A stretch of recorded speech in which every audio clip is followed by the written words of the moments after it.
Welcome back, Ziza Connection, and today we are connecting with. Hey everyone, my name is Niyi Soetan, and I'm a third-year medical student at Rush in Chicago, Illinois. Okay, and what are you studying right now? Right now, I'm just studying my general medical degree. I'm moving on to my clerkship years, so I'll be doing my rotations and things like OB-GYN, surgery, pediatrics, and the goal is to match into an emergency medicine residency. Gotcha. So you want to be with emergency? That's your point of interest, I guess. Yes, sir. I like Yeah. the acute care, a little bit of variety in my day, and good quality of life. Yeah, I was gonna say you seem like a kind of person who can handle stress really well too. So it definitely sounds like a good fit for you to be an emergency kind of. The little bit that we've hung out in the past before you moved to Chicago to go to medical school. Um, you always seem like you were really good at reasoning things together, thinking through situations, keeping your head on straight. So emergency medicine definitely sounds got like a good place for you. Yeah, it is. It is just like all I could see myself doing. I'm one of the few type B med students. So Okay. going with the flow is good for me. And that's just emergency medicine all the way. Yeah. So have you always wanted to be a doctor or be in the medical field, or did you ever have any aspirations outside of medicine? Outside of medicine, my original aspiration actually used to be psychology because Okay. I really enjoyed talking to people, kind of like helping them work through things whenever I could. But ever since like ninth grade, like biology, I realized like I wanted a job that took that, but also brought the science into it. And so that Right. was what kind of shifted my gears to medicine. And then since then, it's been medicine all the way, and I haven't wavered. Gotcha. And then as far as like what you've chosen to specify in, like, have you always wanted to be in emergency medicine, or was it once you got to medical school and kind of saw that side of things, it took your interest? Emergency medicine came to me later. I was a emergency department scribe, so I would take notes for all the ER doctors, and I kind of got a chance to look and like see how they work. And there's a great chance to work in academics and teach other students. So Right. that was a real pull for me. My original thought was that I would want to be a pediatrician because it's a great chance to steer kids in the right direction and all that. But then I realized I hate the parents that come with being a pediatrician, so I quickly canceled that out. Right. Kids are always difficult too because there's so many different convoluted situations you might be getting into, and it can definitely be a bit more difficult just on the people side, versus the medicine side of it. Yeah, because kids can't be like, oh, I think I have appendicitis. It's gonna be like my tummy hurts. Like, so you have to do a lot more of the thinking and working with the parents and getting the ideas, Right. uh, and then just also like what parents are willing to let you do because kids don't get to decide that while they're young. So Right. there was the anti-vax movement, and all of a sudden you can't get kids vaccines they need if the parents don't approve it, Mm, certain treatments and things like that. So there's a lot of layers to pediatrics that people don't really realize because they think it's kind of just taking care of sick kids who are cute right. and you get to I go mean home. I mean, I guess on the emergency side of medicine, you kind of make the executive decision when it comes to most things. So there's really not much of a pushback to, like, once you've done your analysis of whatever the situation is and you've come to a conclusion on what's the best way to handle this, you kind of really just roll with that. Am I right there, or is it working a different way? You are right for the most part. And this is like, there's that little gray area of ethics that we can kind of get into. Okay. So, one of the classic ethical things they like to teach us is that you can't decide what patients want just because it's an emergency, unless they're like unconscious. Then you can make the choice. But for example, one big thing that people talk about is if someone is a Jehovah's Witness, they Hmm. don't take blood products. So just because they need a transfusion, if they're awake, conscious, and they're like, I don't want this because I'm a Jehovah's Witness, there's no way for us to bypass that.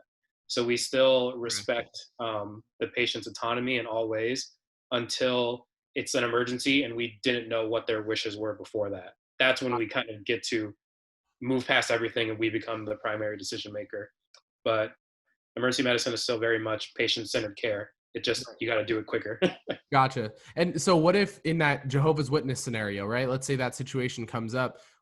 Let's say they've given you their wish and said, I don't want the blood while they're conscious, right? And they become incapacitated.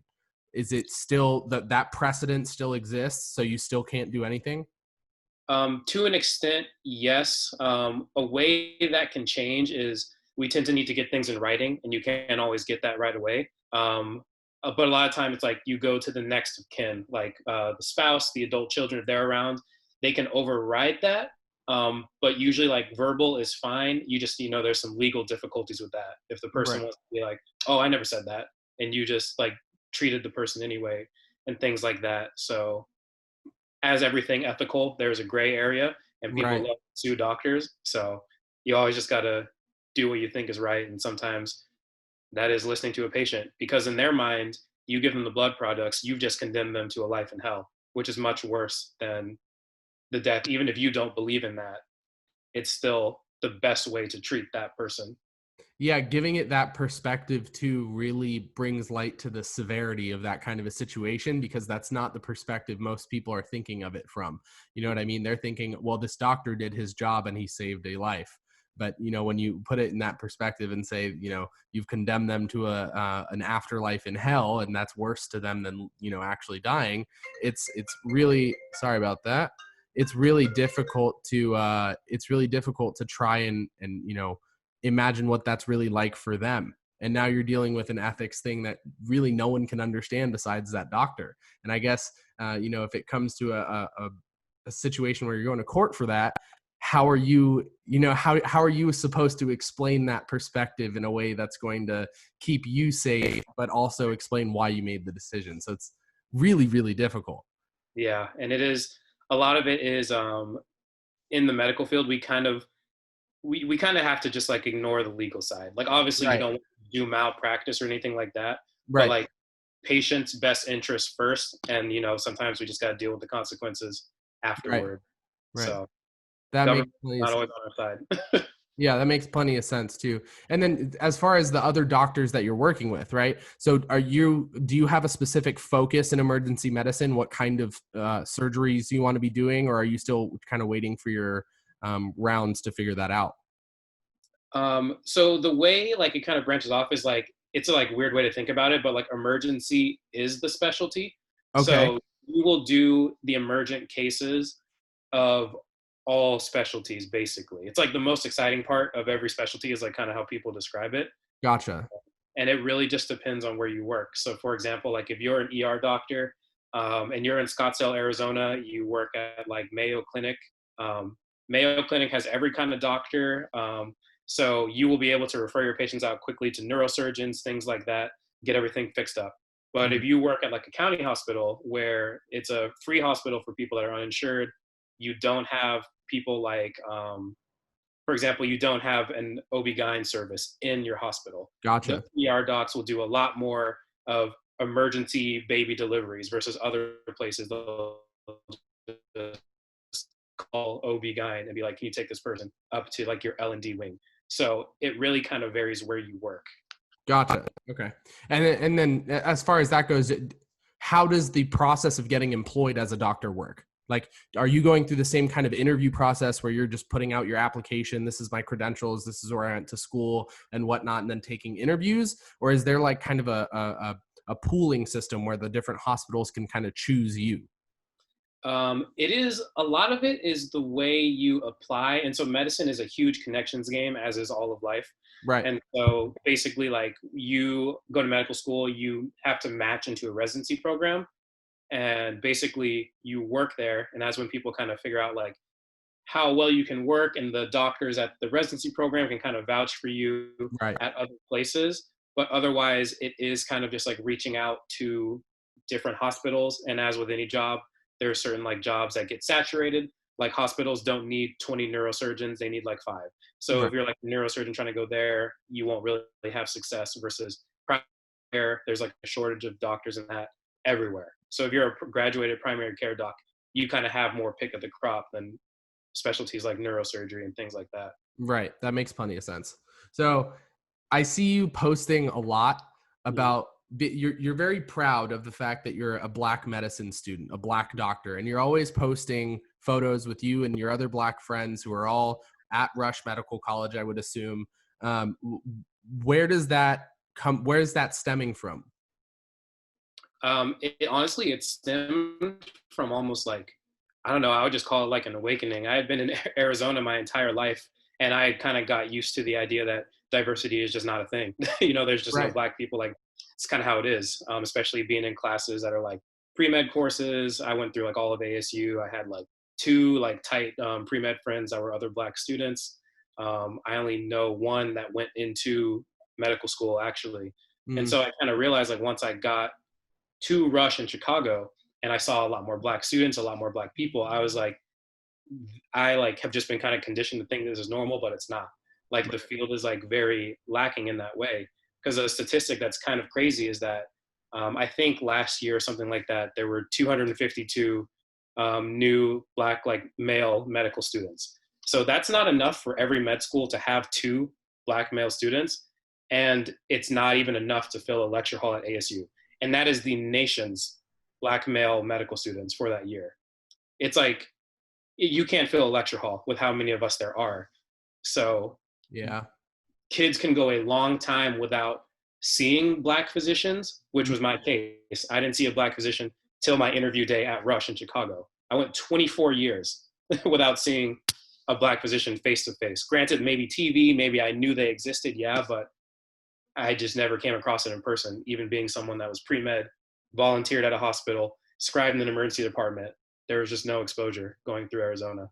That's so interesting, especially when you give that statistic of how many new black medical students there are in the country. That's really, really a slim number. Like, that's an insanely slim number. Do you know if the statistics are the same for like black women in medicine? It is close, but black women are doing better as far as getting medical school spots. Like, black women are like just a highly educated group in general as a demographic proportionally. Right. So that is not as hard.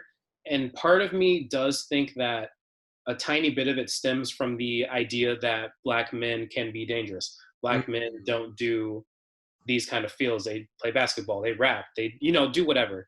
Um, it's not like that. Like, this is not the field for us kind of thing, which isn't The true. stigma is not there that right. So it kind of like black people just don't see themselves there, which that is our internal problem. That is also a stem from like the way systemic racism has been. You can't just give black people rights 50 years ago and be like, all right, you all should have been in medical school at an equal rate as white people if you really tried. Like, that's like ridiculous to kind of think that with no generational wealth, there's no family doctors to legacy you into programs. Like, you just got to get there Right. and start like establishing it. And so I think that's like a big barrier to getting more black people, specifically black men, into medicine. Right. I'm a big proponent of the equality of opportunity, not the equality of outcome, but that's a different conversation in itself. It seems like, though, even if you were to have all of the legislation necessary in place to have the equality of outcome, right? Even if the legislation was there, there's still all of those internalized thoughts and actions that just come about because that's years of how people learn to interact with the world around them that fights against you as well. And it's bizarre to say, but the only thing that changes that really is time and how we choose to raise our kids and how we choose to educate them, what we put in front of them. So it's almost like when you're fighting against the systemic racism, that's something that's got to be in the back of your head, is like, regardless of what we do, this is going to have to be this is time oriented to some degree or another. This specific situation of black physicians is just one way of that explanation you just gave is one way of showing that. Yeah, exactly. And like you said, it is a time problem. I'm always hopeful, but I'm also realistic. Like, I don't see problems of racism even being solved necessarily in my lifetime, just because, like, we kind of think about this. We were taught in history books, like they show us some black and white pictures and kind of get this idea that all of this racism and stuff was hundreds of years ago, when Right. like Long time ago. Right. discrimination was illegal less than 60 years ago. Like, and so those people are not dead. Like, Yeah. and to the idea that, oh, we passed a law, all the people who thought black people were subhuman, like, just all of a sudden we're just like, you know what, that was wrong. I'm going to start teaching my kids black people are the same. And I never even thought like racism was a good idea. I was just like, it's just a crazy thought. Yeah. Because people, they stayed racist they raise their kids, even if it's a subtle way, that we're just different than Black people. Right. They should have their space and they have our own. Like, do you know those very basic things that make this slow divide where kids grow up being like, I'm not really sure why I'm not comfortable with Black people, But I'm but not. not. Yeah. Yeah. Yep. So Yeah. That's yeah, very, very bizarre how that works. And I can see the psychology in you coming out with that statement in its yeah. own, because it's just, how many times have you heard psychologists talk about what a miracle it is to really truly change someone's mind? Like Mhm. how difficult of a task that is. So when you would talk about being realistic about this kind of a situation, right? Optimistic, but realistic. When you talk about the realism side of this, that's something that really has to be taken into account. And it's not something that's ever communicated to the people who are fighting for the cause and really breaking their necks on a day-to-day basis, not understanding why the system is the way that it is and why it can't change in a short period of time. One thing I was going to say was like with this George Floyd protest that has sparked a new wave of activism, Right. there is like a lot of people, like a lot of white people have become allies, which I think is fantastic. Like it's should you have known about racism before this? Yes. But you know what? We're going to take it like you're here now. And they're just like, we have to fix this. And 2 weeks later, people are already just like, so, like, what do we do now? Like, I've run out Yeah. of stuff to share on my Instagram story. And it's just like, people need to understand, like, it's the moment now. You call out racism when you see it constantly, like off social media. You teach other people how not to be racist. You raise your kids to not be racist. Some of the Right. most beautiful things I've seen are white families that have brought their young children out to protest for Black Lives Matter to teach them we are all equal. Like, not this all lives matter stuff that people are. You hearing me? Yep. I gotcha. All right, cool.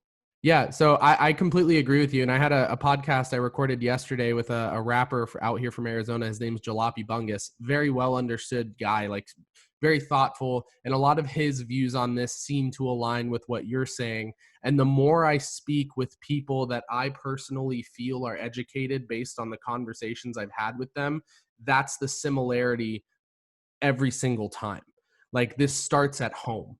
And Yeah. it quite literally, that's what it is. This all starts at home.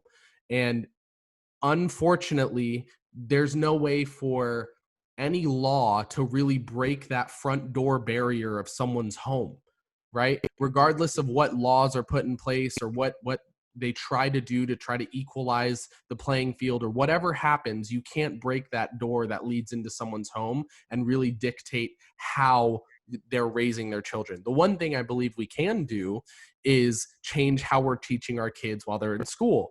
But Exactly. that hasn't seemed to have any change in the last 40 years, right? And it's baffling to me that there's been little to no progress in the stuff that we teach in school.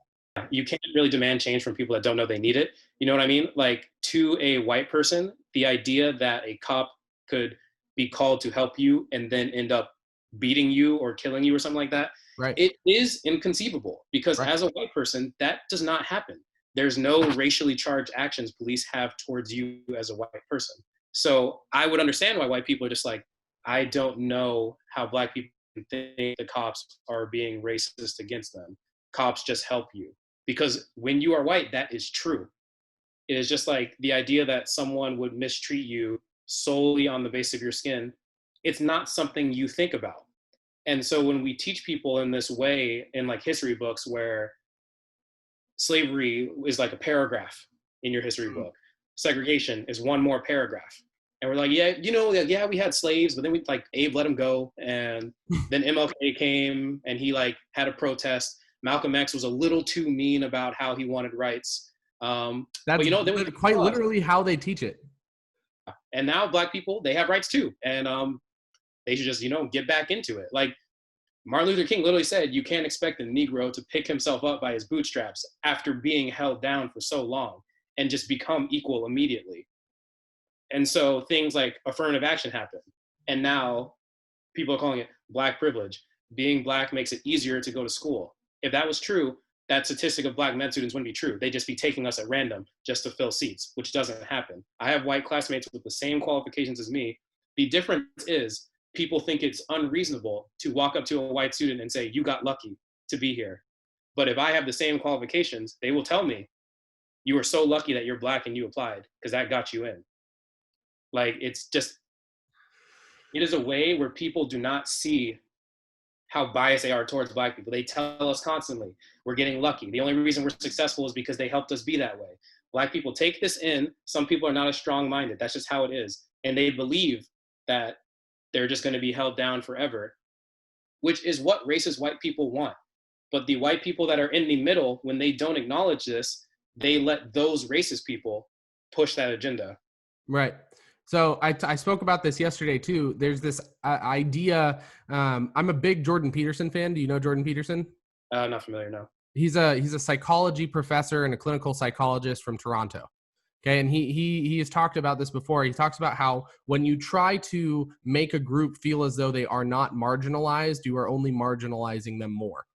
Right. And I feel like that's kind of what you're alluding to here, is that ideology, and that to what I believe is a fact. From the research that I've done after I heard that, and understanding how people work, that really does sound like a fact. What's your take on that kind of a phrasing? I agree with it. A way that I've heard it described is like racial gaslighting. If you're familiar, like the term gaslighting in general, making someone think they're crazy for feeling the way that they do.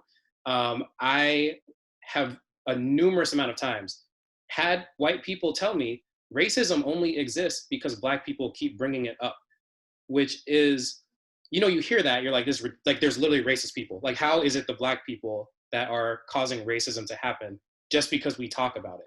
There's this idea where if you sweep a problem under the rug, it'll just be gone. And that is true if you're the majority, because small changes will never change your overall impact of life.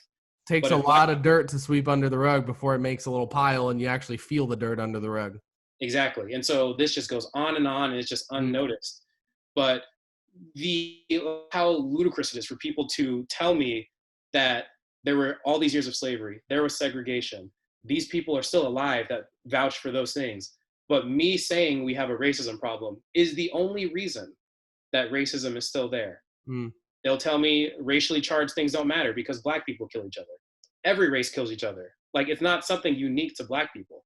But people are so ready to deviate all these different ways away from the main point because America hates its racist history, but love the benefits. And they're not really willing to let go of it completely. Okay, so what about this argument that the black community is doing a worse job at raising its kids?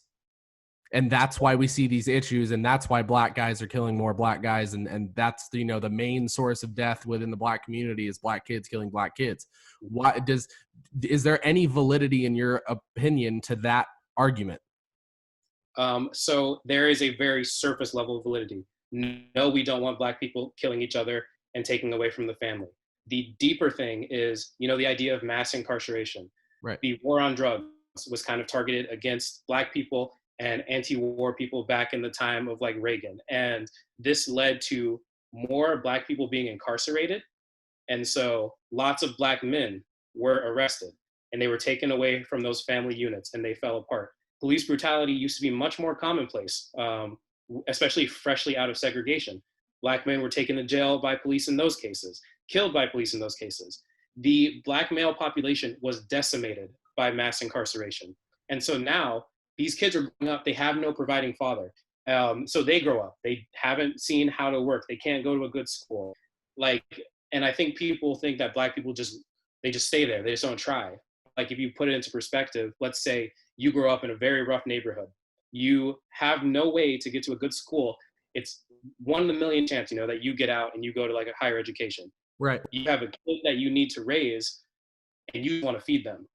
The drug dealer down your street makes hundreds of dollars a day versus you'll go into student debt. You'll be in that for a while and your kid can't eat now. So people choose, unfortunately, to sell drugs to provide for their family. People always think that drug dealers just love drugs. That's not always the reason that people get pushed into these moments. And just all these ways that black people have been kind of held down, having their neighborhoods cut off by redlining so that they can't get as many home loans or personal loans. No wealth goes into the area, so they get stuck. Like, America will put you down and keep you down the same way they'll put you in jail and keep you there. So it's not as simple as us just trying harder. And it's not as simple as Black people have just decided to kill each other. Like, crime and poverty are very heavily linked. And the way the US was set up has pushed people of color into more poverty proportionally than white people. Okay. And I mean, I would say I agree with just about all of that. And from the experience I have researching that kind of a thing, that's generally what you see, right? And you giving the fact that, yes, there's a very surface level sense of validity to that statement says a lot about how far most people will go into thinking about that kind of a situation in the first place, which is not that far. They won't really give it the thought it deserves to really understand why it has occurred the way it has and why that's become a consistent thing within the Black community. Mhm. Yeah, 100%. That is what I see is like these things are new to a lot of white people, or it's things they've chosen to ignore. So they never go past the face value. And that's the topics about race. There's probably like maybe like five main arguments. Black on Black violence. There's no Black players. The Black maternal women's like abortion rate. Black people aren't trying hard enough. Black people have had years to get over slavery, just forget about it. You know, those are like the main things that people say, and they're constantly recycled. And no matter what you say to a mind that is not ready to receive new information, everything you say to them will come off as ridiculous. Right. Because no one makes an argument knowing it's ridiculous. Otherwise, they wouldn't make the argument. To them, that argument has validity. And it's, like you said, it's hard to change a grown person's mind about a lot of things, especially something that's as obscure and complicated as racism. Right. So I'm a big proponent of like conversation, which is why I do this podcast in the first place. I want to be connecting with people and opening a door to conversation about things that a lot of people may not have had exposure to in their past, right? And by that, maybe opening a little layer of elasticity within their minds that'll offer an opportunity for them to get into that topic a little bit more, right? That's my only goal. If I can create a 1% margin of elasticity in someone's brain and allow them the opportunity to look into something a little bit further, I've done my job. But I want to know, as far as how we do that, like how do we get people involved, right, in a way, in conversation and in talking to other people, that's going to really make a difference in the long run? You know, I don't even know if that's a like person to person kind of thing. I know the way I view it is we need to normalize being wrong.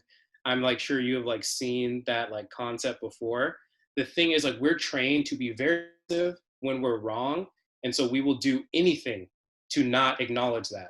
And that's what kind of comes to people turning down facts. Like it should be very normal where like I was not well versed on this and I need to reevaluate my stance. And that is like where people actually make change. The way it is now is, I do believe partially due to the leadership of Donald Trump, things are highly polarized. You are right or you are wrong. And both sides think they're the right one. So it's either you're being a liberal or you're just being super conservative. Like there is no middle communication because no one will take a step back and reevaluate how they feel. And that is just how you've always had to learn.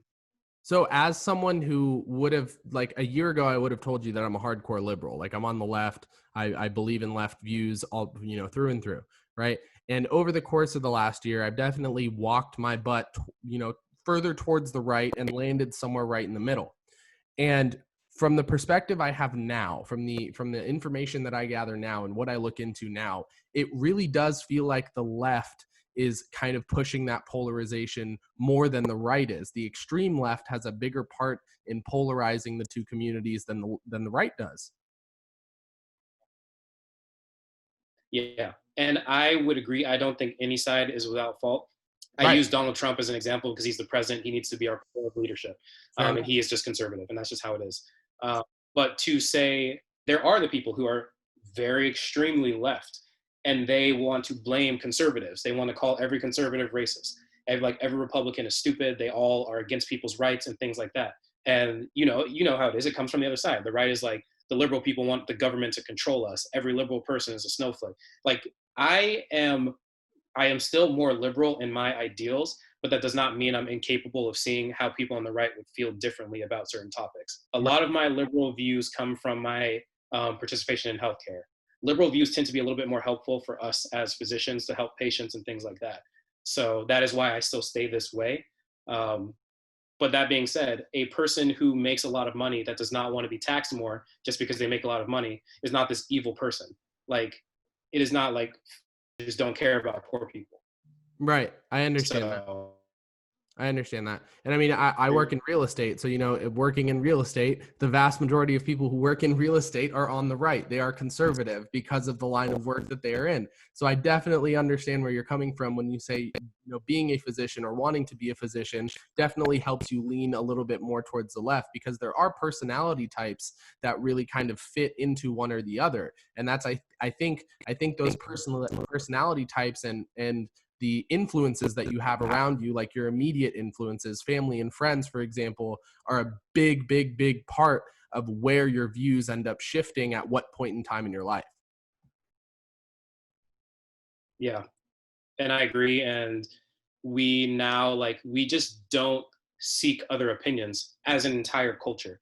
Like, Right. for example, like, we have cancel culture. Someone disagreed with you, they're done. Like, you just get rid of them. Right. And so people do that for like political reasons. I will do that when someone is racist, because that is not my job to help them stop being racist. Like, if you're going to call me the N-word, you're done. You know what I mean? Right. That's not my job to fix. If you have Republican ideals, I'm not just going to drop you because you're Right. Republican, I'm liberal, I'm going to decide we can't see eye to eye. And I think that's why, no matter what side you're on, think you're the right side and you think the other side is crazy, because all you have is this group think mentality of people that just enable you and Yep. just make you be like, I'm right, no matter what.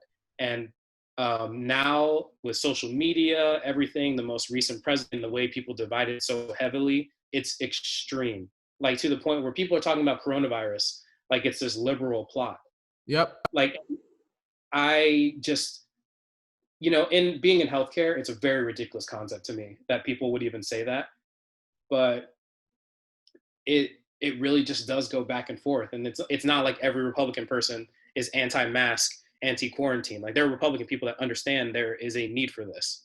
But when you're on this liberal groupthink side, Mm-hmm. you will believe every Republican. Just kind of lead to you thinking like either all liberals believe a coronavirus conspiracy, or like all conservative people don't believe in science, if you Right. like let yourself get polarized, Right. which just is not the case. It's more complex.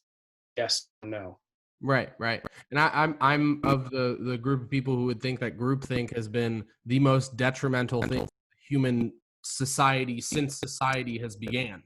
Like, Hmm. I refute groupthink in every sense of the word, in every sense of the term, because it doesn't make sense to me to hold any type of group identity paramount to your personal individual identity. That's how you get yourself in trouble. That's how you get yourself, kind of always questioning your beliefs. I'm very strong in my beliefs and my values, and that's because I research everything, every value system, every thought that I have as its own individual thought, and I get as much factual evidence as I can and as many opinions from as many sides as I can before I make my decision. The group that I subscribe to has nothing to do with my values, right? I just happen to fall into some sort of group based on the value system that I've developed for myself first. Yeah, and I agree with you. Like, I think like in history, something like that, George Washington said the worst thing you all could do is make political parties, and then he died, and they did it anyway.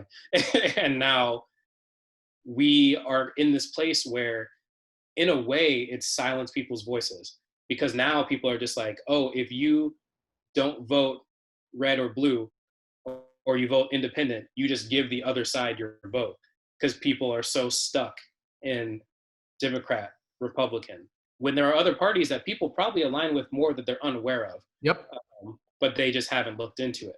Yeah. And so, yeah, I agree. You should always be a vet and see how things for me kind of shift, and see if like the party I'm aligning with truly is advocating for what I feel is best. So Right. you definitely should reevaluate yourself constantly.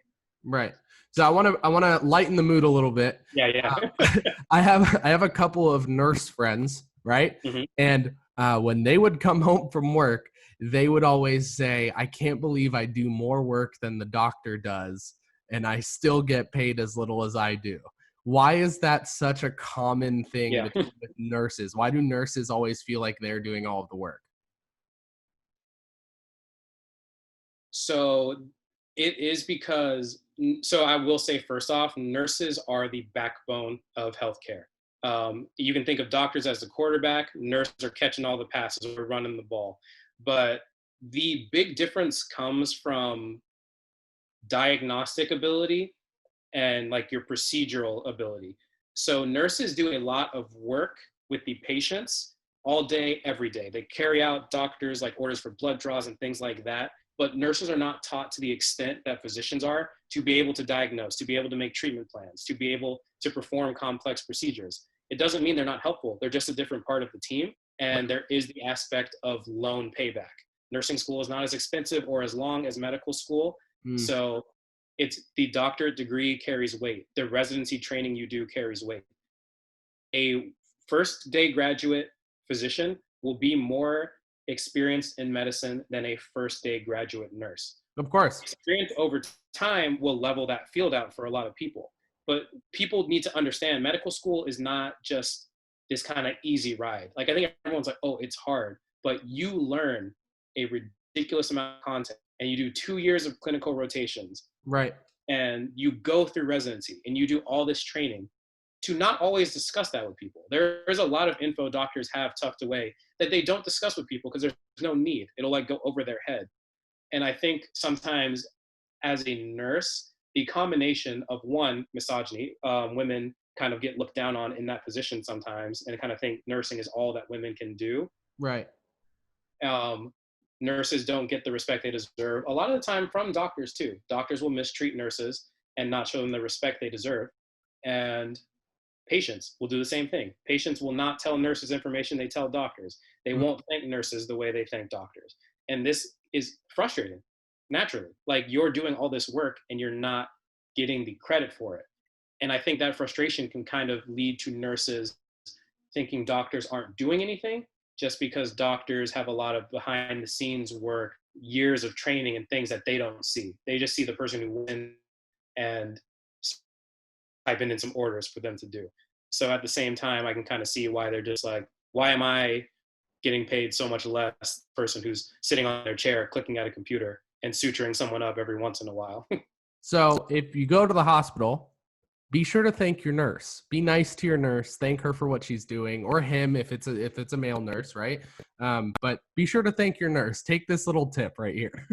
Yes, 100% thank your nurse. PAs thank your nurse. Doctors thank your nurse. Patients thank the nurse. They get what they deserve because I think people look at them as entry workers. Every field in healthcare or every job in healthcare takes training. So don't discount anybody's training. We're all different parts of the same team. There is no one person does it all. And I feel like there's no profession like being in medicine that has that strong of a team identity, and it's so communal. It's such a community when you're involved with medicine. And I see that because my dad's a doctor. He's a periodontist, and even with doctors in other fields, it's the same thing. He's like, if I can't figure something out or another doctor can't figure something out, we're all a part of the same group trying to solve the same problems. So we're all working together to try to figure things out. Even my assistants, anyone who works up front, all those things. So medicine is definitely a huge community, and you feel that anytime you're in a hospital or around a doctor or around a nurse or anything like that. And it's refreshing because there's not many workplaces that really truly feel like that. Yeah, medicine is a team sport. That's what we always try and say. Right, right. Well, I love talking to you here, bro. I want to give you the floor in case there's anything that you want to talk about, anything you want to kind of plug or anything like that. I'm going to give you the floor and you do your thing. I just want to say, with times of quarantine, it is very, very important to about all of our mental health. Mental health is constantly left on the back burner in many fields, even medicine. Like we do our best, but it's not fully taken care of. So just as people, never think that investing in yourself or caring for yourself is a waste of time, because that is when you spiral and that is when you stop doing it, and that can really kind of derail. This is especially important to me as a medical student. Any job you have, you take yourself out of the equation. Don't take yourself out of the equation, because that will take away from every part of your life. How well you work, how happy you are. we always have to care for ourselves and the people around us. So just reach out to your friends and check in on them when you can. Yeah, I appreciate you coming on, brother. I'm gonna stop the recording now. It was great to have you. If you're ever back in Arizona, I would love to have you here in person, so we don't have this interruption going on through the internet. Yeah. And we'll have another great conversation about whatever situation the world is dealing with then. Yeah, I appreciate you bringing me on and asking thought-provoking questions and really like adding like just great input to the conversation. Like really great input, I want to say, on your part. I appreciate that, man. It means a lot. All right. We'll catch you guys in the next episode. Thank you guys for checking this one out. And again, I appreciate you coming, and we'll see you in the next one.